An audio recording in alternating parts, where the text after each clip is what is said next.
Hello and welcome to Talk Ag to Me, the podcast dedicated to improving ag literacy around the globe. I'm your host, Brandon Black, and here we have Abby Prince. Hi, guys. So we're here for part 5, the final episode of our mini-series of Ag Mythbusters. Can't believe we made it. Me either. Well, when we started this, it was only supposed to be 1 or 2 episodes, and it turned into fun. like this, mini-series where we were just getting all kinds of comments in. And it was pretty cool. Yeah, it was a I lot had of fun with it, so good job, y'all. Too. Yeah, so... It was a good run, and we'll probably bring it back at some point in the future because there's plenty of myths out there to bust. There are plenty. So in the last episode we basically only had one major myth we were busting, but it took a lot longer than we thought it was going to talk about it, so it became its own episode. So it worked out. Yeah. Welcome back for number 5. Welcome back for number 5. So since we wanted to make it just a nice 5 episodes, we scraped up a couple more myths we could come up with. We kind of revisited some old myths I think we wanted to analyze a little bit more in depth. And so we've got a nice composite list here. Probably not gonna be a super long episode today, hopefully, but we got some substance here. So knock on wood. But if you guys are ready, if you're ready, I'm ready. Let's hop do this. right into it. So let's go. I think we're gonna go with the first one, which is probably one of the more simple on the list. I try to make the list as simple to complicated as possible, so it kind of escalates. Makes sense. So the first one on the list is the myth that ag is low tech. False. Immediately. So you want to take the reins on that one? All right, I'll start off on this one. So when I first read that myth, I was like, okay, like. How can I conceptualize this? Mm-hmm. Well, when John Deere, they didn't first build a tractor, they actually first built a plow. So if y'all didn't know that, fun fact for the day. Go look it up. You can fact check me on that. So thinking about the plow, he pulled it with a horse. Yeah. Obviously the horse gets tired and you got to feed it and water it. And that's just a lot of extra work. And you physically actually have to be out in the sun, behind the plow. Yeah. So what I think of now, my uncle, he partners with his father-in-law in a 10,000 cow dairy in Texas, and he does all the farming for the business. And so, he tells his son, who just recently turned 15, he's all, okay, go get in the tractor and go plow the fields or go do whatever with the fields. And so, they got GPS in there, they got air conditioning, they have all these different buttons and stuff help out with the machine and whatever attachment you have on it. And so, that's pretty technologically advanced. Oh, definitely. And not last November, but the November before in 2017, my dad and I visited Germany, and they have the largest indoor ag show. It's bigger. It's twice the size in square footage as the World Ag Expo. It's called Agritechnica. This place is so awesome. My feet were so tired by the end of it, but it was really awesome. And hopefully you can get my brother on in a later episode to talk about it when he goes. So just a little sneak peek for episodes in the future. When we went there, Krone came out with this new chopper. This thing was awesome. It was huge, and it was super color. It was obviously the regular colors, but it was just really vibrant. And they had this new feature on there that the cab lifts up 2 feet from where it normally sits, so you can see a little bit higher in the field of where you're cutting. That's pretty cool. That's pretty cool, right? Yeah. And so they just had a lot of really cool, new technology that's coming out in Europe, and it takes a couple of years before it comes to the U.S. Right. So hopefully either this year or within the next couple of years, we would see that type of equipment. Right. Unless you buy it and then ship it here, which is probably crazy expensive. So you might as well just wait. But, seeing that kind of technology, farmers are super advanced in what they have. You just press... My uncle, he sits in the cab. I'm sure he isn't just, sit in the cab on his phone all day long. But, sits in the cab, presses start, and it just plows forward. Like an autopilot. Yeah. Well, what's funny about that is that... And anyone who's listened to any episode that has ever been part of the podcast knows that my favorite analogy in the world is calling farmers, old MacDonald with the pail and a pitchfork. Mm-hmm. But I think that a lot of consumers don't realize that farmers have more advanced technology than they even have. And farmers get a lot of stuff. I think that farmers, besides the military, have the most technological advancements out of anybody in society. I would have to agree. And that's kind of how things have always been. If you think about the early ages of agriculture compared to the rest of society, farmers have always had the best tech. I agree. They always have the state-of-the-art and new technology, and it's always tested on farms before consumers even get their hands on it. Right. If you think about it, self-driving cars are a very new thing to consumers, and they're a very, not old, but they're used by farmers quite a bit. Self-driving tractors are pretty pretty old news. Yeah. They came out a few years ago, right? Yeah, and like self-driving cars are barely starting. And it's a thing that you actually use them. Like self-driving cars, we as a society cannot use them yet. Right, they're very early. They're still in prototype development stage. And tractors have been driving themselves for years. Dude. And so and farmers we are barely getting.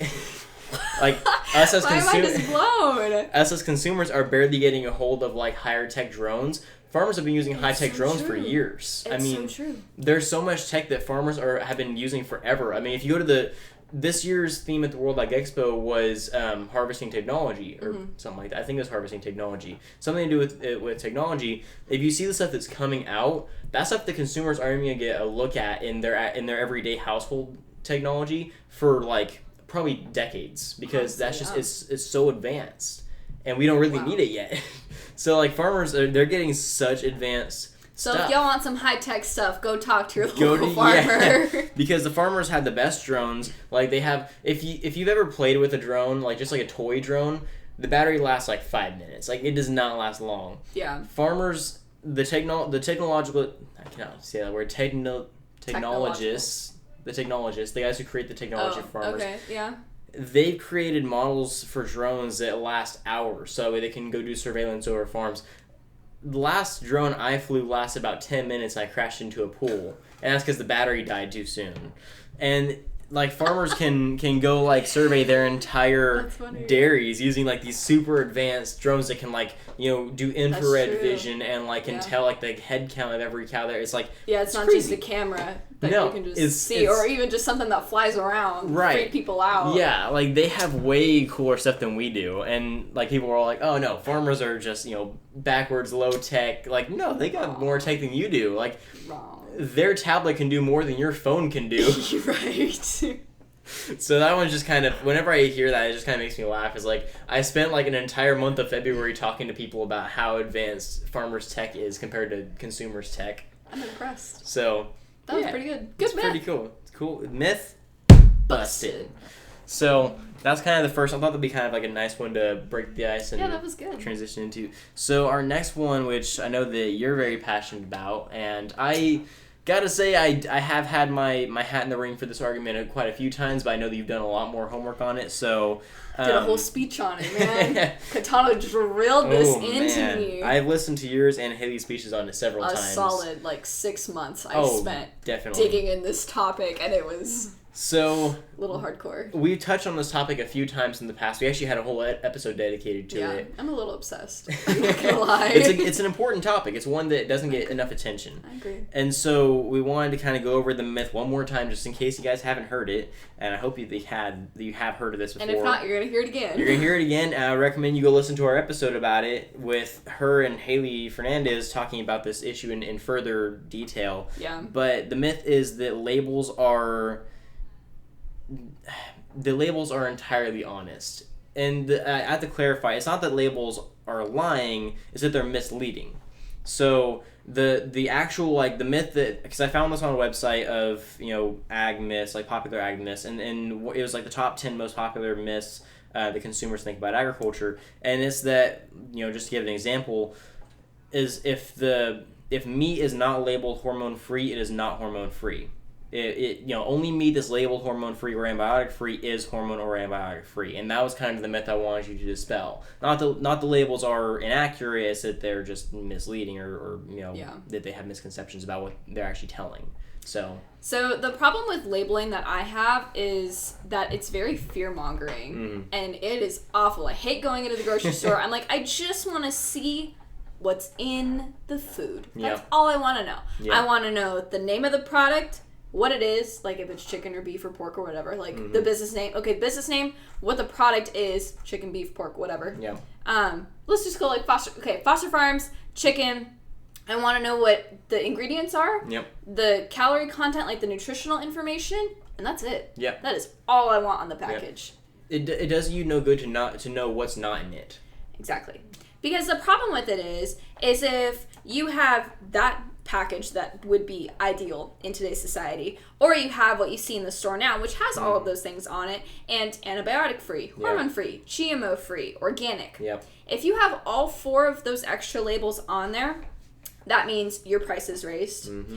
You have consumers who don't know what any of those mean, and they're going to Right. buy that because it just says that on the label. Right. And, I mean, yes, it is true that it is antibiotic and hormone-free because it's against the law. Mm-hmm. So that is the misleading portion. It is honest that is true. There are none in there, Right. but it's misleading.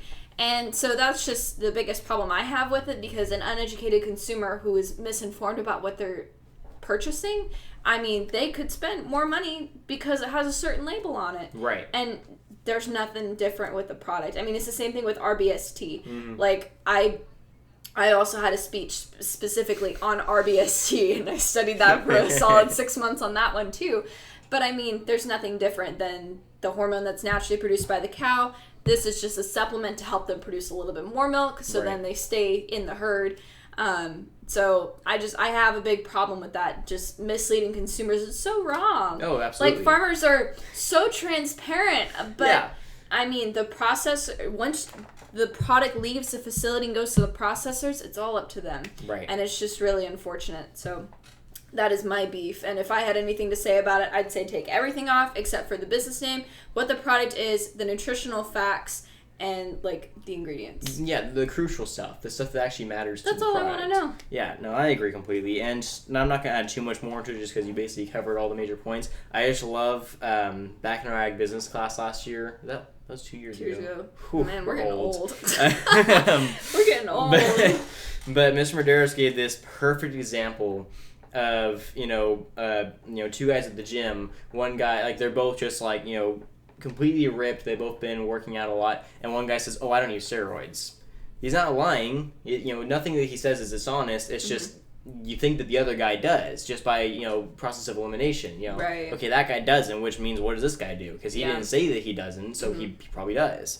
And that entire just analogy is, like, perfect for That's what this is. for what that is entailing. And so I just wanted to add that one in The there. only extra thing that I would say would need to be on the label, I do agree with the organic label because of reasons we said in previous Right. myth-busting episodes, that for certain circumstances, like, you do need stuff to be organic, Yeah. like in my dad's situation. The only other time I would have an extra label on there would be if this lab-made food Right. becomes an actual thing in today's society being Yeah. marketed. That would be the only thing I would also like to see on my label. Yeah, and I'd like to do a full episode on that as well at some point. The whole lab-grown meat, should it be Sneak labeled, peek. should it be not? Sneak Peek. Sneak peek. Yeah, so hopefully that'll be a episode in the Future future. episode. We're working on it, but yeah. So I think that was a good analysis at that point. So the next one, kind of on par with what we were just talking about. Hey, that kind of worked It out. kind of worked out. Good job. Completely unintentional transitions are great. So. Perfect segue. The next myth is that GMOs are lab-made You only. do the lab myth busted. Oh, myth busted. There you go. So, now moving into the next one. GMOs are lab-made only. And this is one that, if you don't mind, I'm going to take the reins on. No, I was going to hand over the baton, please. Because, like Abby, I've invested a fair amount of research into GMOs, and I've given several speeches on the subject, and I've had many a conversation about this topic. I feel you. And it seems to be it's just one of those issues that is always persisting. Like, no matter how many people you talk to about ag, they're usually on board with a lot of what's going on in ag, but almost all of them are like, no GMOs. It just seems like one of those ones that you can never really get past. And, like, I was hanging out with a friend the other day, and we were talking about food, like how America is one of the only countries that bans anything you can eat, because we're talking about how it's illegal to eat horses and that sort of thing. Yeah. And she was saying that GMOs are banned in Europe. I was like, that's true. Most European countries ban GMOs. Most African countries ban them too. And she said that's why she wanted to move to Europe, is because they don't have GMOs there. And I was like, first of all, you could just not eat GMOs here. And second, I guess. And second of all, why?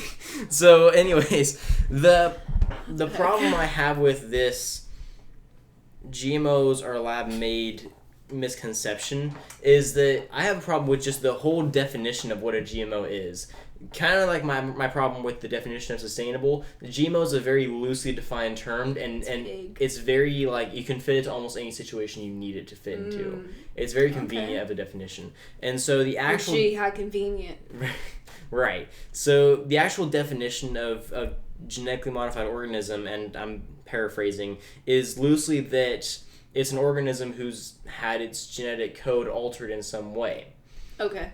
It doesn't specify, at least not in the definitions I've seen, which are strictly from Webster, and most science journals agree to this definition. It doesn't specify that it has to be done via synthetically altering it by, injecting foreign genes into it and altering the genetic code. It just says that its genes have to be altered somehow.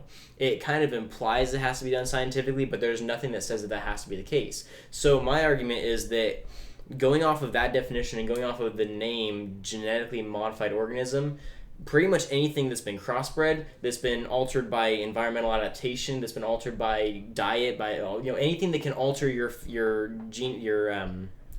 genotype should be considered GMO. I would have to agree. So it makes sense. If you have any kind of domesticated dog today, it's a GMO, because it was not. Pugs were not naturally created. I hate to break it to you. There's not a pug in the world that survives in the wild. You want to test out that theory? Low key, I do. Man, that was good. Pugs were not meant to live on their own. Same as Holsteins. Holsteins were not meant to live out in the forests. That's just not how they're built. Us as humans were not built to live out in the wild. I mean, some humans can adapt to that, but we were built to live inside. That's my favorite analogy ever. Pugs were not meant to live in the wild. They were genetically altered through crossbreeding and several generations of adaptation to living in a domestic household to live in the life and if you look at a pug, they just don't have what it takes to live. They don't have the physiology, they don't have the internal anatomy, they just don't have what it takes to. If you compare them, and we're relating all dogs here to a natural ancestor of a wolf or some kind of similar creature. Animal, yeah. Pugs and wolves are very different creatures. I would have to agree. A wolf can survive in the wild in most instances. A pug, it's gonna get eaten by a bear like that. There's no stopping it. Right. But to say that a pug is not genetically modified is just it's wrong. It's just dishonest. You can't say that, because a pug's genes have been altered, just not in a lab. So it's funny, the lab's another breed of dog, but I just thought of that. That was pretty good. But so my beef with this is just the term GMO is very loosely defined, and it's very convenient for the situation. So you know what? I need labels changed. You need GMO and sustainable to be more strictly defined. Right, and that's my problem. Is there's so many terms that people have issues with because they think of the wrong definition of that term. Mm-hmm. There's not a single human on this planet that is a purebred of anything. Because in order to be, you could be 100% Mexican or 100% Native American, 100% whatever, and that's fine. You're still a genetic variant of your ancestors because you're not inbred. There's been genetic variations at some point because your parents are not brother and sister, hopefully. Right. And so there's this commercial that is. Have you ever had Triscuit? I don't know what that is. They're these little cracker thingies. Oh, yes, I know what that is. Okay. They're commercial. I'm Triscuit. What the heck? Yeah, they have a commercial for Triscuit. Okay, I know what those are. Yeah. There's these little cracker thingies, and their tagline is that they're non-GMO. That's their whole spiel. Their whole. Duh. I can't say that word. Their whole shtick is that they're just non-genetic. Spiel. You can't say that? I was gonna say shtick and spiel at the same time. I said stiel. Alright. But so they released a commercial not too long ago. They just it really it just dug into you, huh? I was so mad when I saw that commercial just because of the dishonesty with the terminology. It's this woman, and she's middle-aged woman. She's reading this box, and it says non-genetic modiskit on it. Because it's non-genetically modified Triscuit. And she's trying to read it, and she's struggling to read it, and she's I struggled to listen to that. And then eventually she's non-genetic modiskit. And then they're that's right, Triscuit's non-genetically modified. It's verified by the Non-GMO Project. They're going this whole thing. Doesn't talk about why Triscuit's good for you. Doesn't talk about why you should buy Triscuit. Just that it's non-genetically modified. The entire commercial is just it's non-GMO. That's his only tagline. It's got nothing else going for it besides it being non-GMO. And at the end of the commercial. At the end of the commercial, she says, I am also non-genetically modified, and winks. And I was wrong. That's wrong. You are genetically modified. even if your Triscuit is made from wheat that hasn't been altered in a lab, you personally as a human are genetically modified, because if you weren't, you'd be about yay tall and you would have died at 20. If that. Because that's our genes have altered both through adaptation to our environment and through selective breeding, through finding, desirable mates that can carry on the human race more successfully. We alter our own genes. Mm-hmm. I mean, like Gregor Mendel figured that out with crossbreeding. That's like that was a big deal. Was we were able to selectively pick the best of each offspring, right, and choose them to carry on the tradition, the generational pattern of the genotype. But with this whole GMOs are bad thing, it just really doesn't make sense to me, because everything's a GMO nowadays. I would have to agree. If you want to make the argument that GMOs that are made in the lab, specifically those ones, are bad, at least that's a more fair argument. It's not an accurate one, but it's more fair. But to say that anything that's genetically modified is bad is just ignorant. So you're bad. I'm bad. Right. This table, because it's made from wood, is bad, because that tree was definitely not that tall that long ago. But it's just, everything's a GMO. Yeah. That's my 2 cents for that one. I went a little bit longer on that one than I meant to. But you know what? It's all good. So, myth busted. Halfway done, guys. Halfway through the list, and we're already getting close on our time. So the next one that we kind of wanted to hit on, and since we're planning, and you guys have heard us talk about this, we're planning on doing a food safety episode in the future. Yes. We'll go a lot deeper into depth with this, but we wanted to kind of touch on this one just because it is a common myth that we hear, and that's that chemicals are the biggest threats to food safety. So, you want to take that one? Yeah, I'll start off on it. So, I definitely don't think that this is the biggest threat to food safety. I mean, there's chemicals in everything that we use. Right. Do you want to pull up that list, and then I'll go off of it? We actually found a list here. So, based on onegreenplanet.org, so then you can go find it. You just put household products that contain chemicals. So, it says here 7 different commonly used products that contain toxic chemicals. So makeup, sunscreen, perfume, cleaning products, plastic water bottles, cookware, air fresheners. All of those things. Okay, so. Oops. Oh, no, you're good. Okay. Makeup, sunscreen, perfume. Why is it not? There it goes. Plastic water bottle. Well, I don't really use a whole bunch of those. I do. I have cleaning products in my house. There's plenty of cookware in my house. And I have air fresheners. I have all 7 of those things in my house.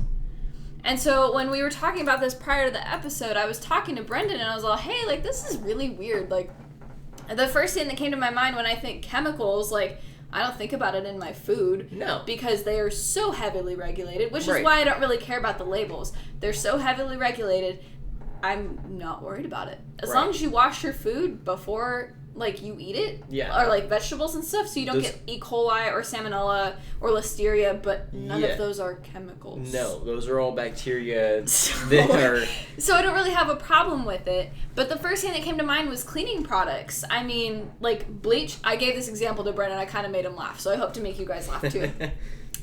When I think of cleaning products, like, I was like, okay, Brendan, like, if, like, you're afraid of your kid eating some piece of food because it's got a chemical in it, what happens when you bleach the bathtub and they go lick it? Yeah. Like, right? Like, it's so good. I mean, it's such a good example. Off the top of my head. So it's just, like, one of those weird things, like, chemicals, like, they don't threaten our food safety because it is so heavily regulated by the government from the point that which it is, like, at the farm and before it leaves the farm to go to the processor and the manufacturer and so on and so forth until it gets to the grocery store. I'm not worried about it at all. No, me either. And like I said, we'll go more into depth with all that kind of stuff. There's a lot of causes for foodborne illnesses to rise. There's a lot of issues with food safety and a lot of issues that people like to blame farmers for that's really not their fault as to why their food's not safe. Yeah. And chemicals is definitely not one.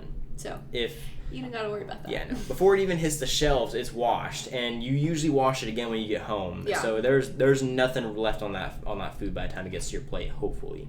But yeah, so that one myth. And if it is, go ahead. Sorry.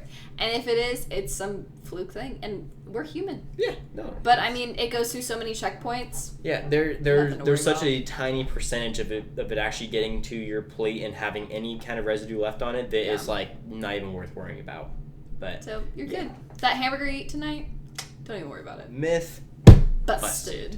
All right, so that was a good one. Yeah. So here's another one that we somewhat talked about a little bit in past Mythbusters episode, but I kind of wanted to touch on it again because I found it on that list, and I thought that it was kind of an interesting one because it is something that I think is a misconception across consumers. Yeah. And there's even some farmers that think this is a thing because they only farm one thing. They haven't really gotten out to the But there's this idea that there's a lot of internal conflict among farmers that, organic farmers and conventional farmers are at ends with each other and they're always fighting. Or grain-fed beef and grass-fed beef farmers are always fighting each other. And, there's two sides to agriculture that are completely opposed to each other at all times. And that couldn't be further from the truth. I would have to, yeah. I know a dairyman that's a conventional farmer and raises grass-fed beef. Or, people who raise conventional farms and raise organic farms on the side for a little bit of side cash. Or, there's a lot of farmers that combine both. Yeah. Because there's a market for one and the other is more sustainable financially. And so it's just, I don't know any organic farmers personally that are just organic farmers and that oppose other farmers because they're organic farmers. I don't know if you know any, but yeah, from what I know, I mean, I don't know too many strictly organic farmers, if I know any at all. But one example that I have is that there's a family friend of ours or somebody that I've heard of from the past that they have an organic dairy and a conventional dairy, and their organic dairy, you can't feed any antibiotics. That either your organic cow, you're gonna feed her antibiotics and she's done, right? Because you can't milk her anymore for organic milk. So I mean, if she's not doing so hot, she's done. Right. Or she just stays in the organic herd and she's not going to do anything. Right. Or you take her to the conventional farm, you wait until her voluntary waiting period is up, and then you can then proceed to milk her with your conventional animals. And so that's just kind of the benefit, kind of what you were saying earlier, you have organic and then a more financially sustainable practice, because if you have one cow that gets sick with something and it spreads to all the rest of them, you're done. Oh yeah, you're unless you have another dairy to send them to. Right, which that goes along with the whole. But I mean, they don't fight. Not that I know of. Well, every farmer, we said it in the last Mythbusters, they're all there to help each other. Yeah, farmers are all a big community of people trying to just make sure that each other is okay. Yeah. They're usually trying to hold back against all the consumers. They're trying to tear them apart, quite honestly. So, from what I know of, there is no internal fighting. I'm sure there is somewhere. I'm sure that there's some farmers that are like, else. oh yeah, no, I don't mess with those organic farmers. But it's just organic Apple and Samsung. Yeah, exactly. They're gonna butt heads. They're gonna butt heads occasionally because they're competitors. Yeah. But they're competing to outcompete a product. Right. But if you take the dairy industry, I mean, you're not necessarily competing for milk price because it's different for every dairy. But I mean, and everyone gets different premiums depending on their deal with their LLC. I mean, there's a lot. There's a lot of different variables with it, but there's no fighting. No, per se. It's not like they're at ends with each other. It's just that there's a little bit of capitalistic competition going on, but that just proves for a better product. That doesn't mean that they're out to kill each other. Man, you organic farmers stink. No, that's not how that works. Yeah, no, and just. I think the kind of origin of that whole misconception is that consumers of those products tend to be at ends. I agree. Organic people who only choose organic food and people who only choose conventional food tend to be a lot more in conflict with each other than the person. What's funny is a person who only chooses organic and the person who only chooses conventional probably got their food from the same guy. That farmer probably gave food to both of those people, and they're fighting about it. My mind is blown. It makes sense though. I mean, like I said with my organic and conventional guy. Yep. No, I mean, well, you remember Mr. Porsche?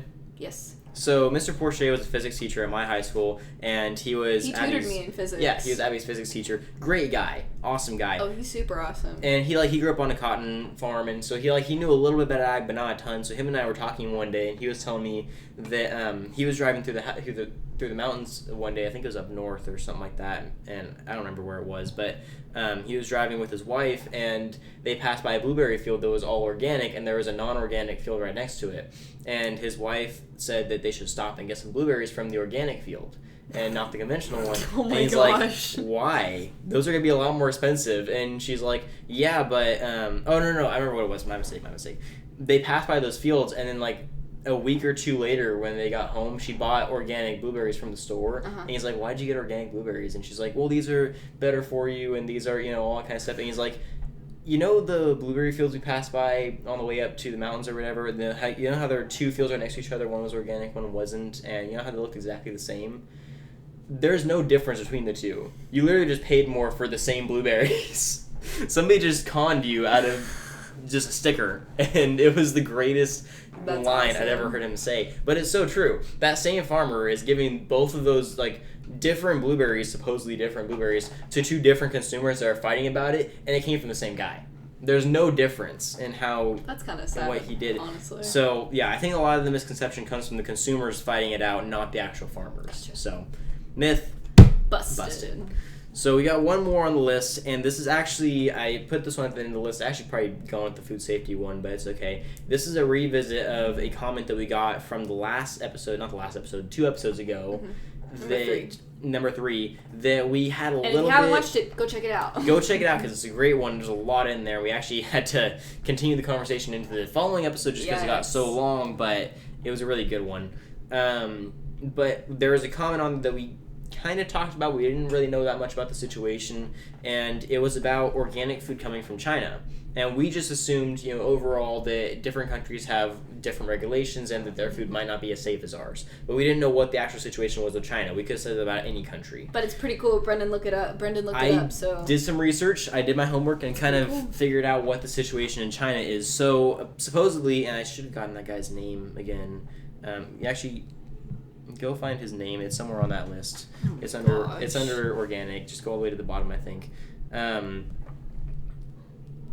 So basically, the situation in China is that there's a massive issue going on right now with China's food safety issues. Brian Humphreys. So we're getting to your comment now. Thanks for the comment. It was actually really interesting to read about, and I was kind of intrigued by it. Basically, the issue in China is that they're having a lot of food safety concerns because China's regulations are so, inconsistent that you can almost slap an organic label on anything, which is extremely dangerous. It's not okay. No, and their pollution is so excessive because they don't have proper regulation on pollution that a majority of their soil is contaminated with extremely toxic metals like lead and cadmium. And so there's a lot of their food that's being sold as organic, and people from other countries are having it imported to their country because they think it's really organic, and it's not, and it's causing a lot of food safety concerns because China's not watching their stuff. So it's not good. There's a lot more to the issue, but that's kind of the skin and bones of it, and it was actually really interesting to read about. I didn't realize there was such a massive epidemic of food safety issues going on in China right now because of this whole pollution contamination issue going on with the soil, and because they can label almost anything organic without repercussions. You really don't know what you're getting if you order organic food out of China. So just if you decide to specially order your food instead of getting it at a store, do not get it from China. I would advise against it, but. Yeah, I thought that was really interesting when Brendan was talking to me about it. I had no idea. Yeah. But it makes sense though. It does. Like logically, once you read that and you think about it, they have a lot of pollution problems. Right. That's. And a lot of what I could tell the issue was because of their government style, there's not a whole lot of proper regulation going on because the government controls a majority of the farming in China, so they don't really know what's going on at the individual level of each farm. Gotcha. So it's really that whole communistic view of how agriculture should be run is basically crashing and failing right now because they can't get proper food safety regulations instated because they're so corrupt. They can't get proper pollution regulations instated because they're so corrupt, and as a result, their food is just getting lower and lower in its food safety quality. That it's just I don't know what they're gonna do. It's going to be interesting to see.